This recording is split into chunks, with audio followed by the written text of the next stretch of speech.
ఎన్టీఆర్ దేవర చేయడం తెలిసిందే. ప్రస్తుతం వరుస పాన్ ఇండియా ప్రాజెక్టులతో ఎన్టీఆర్ ఫుల్ బిజీగా ఉన్నాడు. ప్రస్తుతం Bollywood spy action thriller war లో నటిస్తున్న ఎన్టీఆర్ దీని షూటింగ్ పూర్తయి పోస్ట్ ప్రొడక్షన్ కార్యక్రమాలు జరుగుతుండటంతో ప్రశాంత్ నీల్ సినిమాని పట్టాలెక్కించాడు. దీనికి సంబంధించిన షూటింగ్ ప్రస్తుతం శరవేగంగా నడుస్తోంది. ఈ మూవీని 2026 లో ప్రేక్షకుల ముందుకు భారీ స్థాయిలో తీసుకురాబోతున్నారు. దీని తరువాత Jailer fame Nelson Dilip Kumar direction లో ఎన్టీఆర్ ఓ భారీ సినిమా చేయబోతున్నాడు. ప్రస్తుతం జైలర్ 2 పనుల్లో బిజీగా ఉన్న నెల్సన్ ఈ ప్రాజెక్ట్ తరువాత ఎన్టీఆర్ తో చేయబోయే మూవీని 2027 లో ప్రేక్షకుల ముందుకు తీసుకురావాలని ప్లాన్ చేస్తున్నాడు. దీని తరువాత అంటే 2020లో త్రివిక్రమ్ తో చేయబోతున్న మైథలాజికల్ యాక్షన్ డ్రామా ఉంటుంది. ఇలా 2026 నుంచి 2028 వరకు ఎన్టీఆర్ వరుస ప్రాజెక్టులతో బిజీగా గడిపేయబోతున్నాడు. మరి ఈ నేపథ్యంలో కొరటాల శివ దేవర 2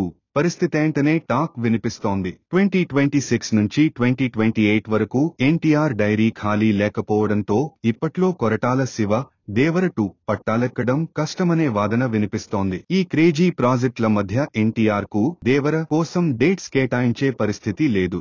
దీంతో ఈ సీక్వెల్ ఇప్పట్లో సెట్స్ పైకి వచ్చే అవకాశం లేదని, దీనికోసం కొరటాల 4 ఏళ్లు ఆగక తప్పదని ఇండస్ట్రీ వర్గాలు అంటున్నాయి.